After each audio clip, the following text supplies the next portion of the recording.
Maverick is the beloved Intamin Blitz coaster at Cedar Point. Located in Frontier Town, this steel coaster is a jack of all trades. It features a beyond vertical drop, wild transitions, airtime, inversions, and a surprise launch. Both Cedar Point and Intamin took a risk with this LSM launch coaster, but its varied layout has made it a fan favorite amongst both regular park guests and coaster enthusiasts alike.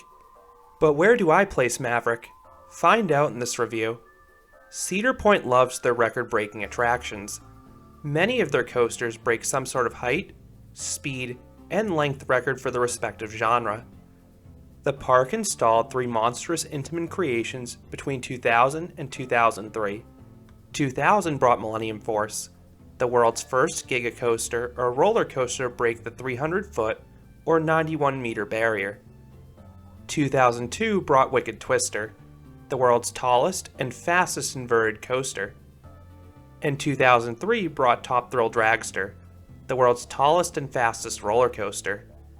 Many expected Cedar Point to again go big with their next coaster, but Intamin sold them on a different concept, the Blitz coaster. This would be a smaller LSM launch coaster, focusing more on pacing and quality of elements rather than size and stats. Sitting in the former home of Whitewater Landing, the park's old log flume, Cedar Point would open Maverick for the 2007 season. This coaster would stand 105 feet or 32 meters tall, feature a beyond vertical drop, feature a 70 mile per hour or 110 kilometer per hour launch, and also include 3 inversions. 3 inversions? If you've ridden Maverick, you know the ride only has 2, but it was supposed to have 3. After the second launch, there was supposed to be a high-speed Heartline roll above the water. This element looked downright wicked, but it placed too much stress on both the trains and riders.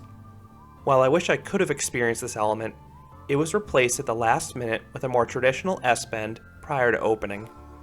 Maverick is located in the very back of Cedar Point in Frontier Town, and this Western-themed coaster looks fantastic. The bright red track really pops, and I love the coaster's placement near Lake Erie, especially at sunset. Then the coaster also has some theming. The low turns are accentuated by rockwork and water effects. And then the launch tunnel was updated in 2018 to feature some railroad signs and sounds. Maverick runs 6 trains. However, each train only seats 12 riders. Each train is comprised of just 3 cars, seating 4 riders in each. The shorter trains are necessary to comfortably navigate the aggressive twists and turns, but it just results in a low capacity. Maverick has a dual load platform. There's a front and back load area, and the trains are readied in tandem. This allows the coaster to dispatch trains in pairs. While Maverick's crew sends trains out at a fairly steady pace, the coaster still has a low throughput. It's one of the lowest of any major coaster at Cedar Point. This coaster will at least have an hour wait most days, and it can easily be more on super busy days. If you can't ride Maverick during early entry, Fastlane is your best bet. But even with Fastlane, you may still need to wait 15 to 30 minutes. That's a function of Maverick's popularity and low capacity. Maverick also is prone to small bouts of downtime throughout the day. The delays are usually just 15 to 20 minutes, so I typically wait them out if it happens midway through my wait. Maverick offers a great ride no matter where you're sitting, and usually I split my rides evenly between the very front row and the back car. The front has the better sense of speed, but that first drop is downright amazing in the back car. Maverick has over-the-shoulder restraints. While I wish it had just lap bars, the shoulder restraints are understandable given the lateral forces this coaster dishes out. When Maverick opened, it had hard shoulder straps, but in 2015, these hard straps were replaced with soft straps, which improved rider comfort during the ride's sudden laterals. The lap bar component is rather bulky, but it doesn't inhibit my ability to experience this ride's airtime, so I can tolerate it. Once dispatched, you rapidly ascend the ride's LSM lift hill. It feels like it has the power of a weak launch. That's how fast you're going. While you don't have much time to appreciate it, you get a stunning view of Lake Erie to your right. This fast lift hill leads into an amazing first drop. You are abruptly thrown over the 95-degree drop, and if you're in the back car, you will get some very powerful ejector airtime. Heck, you have so much speed into the ultra steep drop that even front row riders get a good pop of ejector airtime. This drop is only 100 feet or 30 meters tall, but it's one of the wildest drops in any coaster, and it sets the tone for the rest of Maverick. Maverick hits a speed of 57 miles per hour or 92 kilometers per hour at the base of the drop, and then delivers a blitz of positive Gs. And I always will gray out here without fail. The turn after the drop sharply banks to the right, and it feels like a miniature version of the turn on Intimidator 305 as it piles on the positive Gs. Maverick then snakes its way through some rock work. You rapidly transition into a banked U-turn to the left, and then abruptly transition into a turn to the right. The transitions between these turns are so snappy that they will pop you out of your seat from the intense lateral forces. Maverick then soars over a wonderful camelback that delivers great sustained ejector airtime throughout the whole train.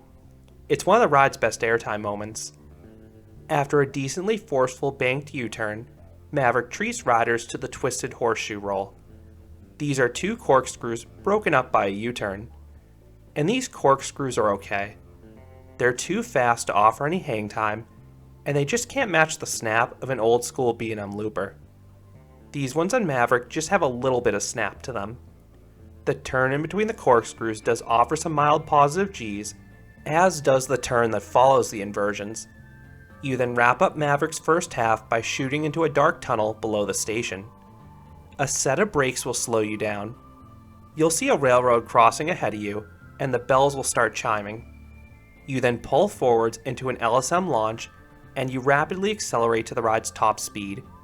This launch hits a pretty good speed of 70 miles per hour, or 110 kilometers per hour, but it feels even faster because you're in a super dark and narrow tunnel, and the launch has some good power to it.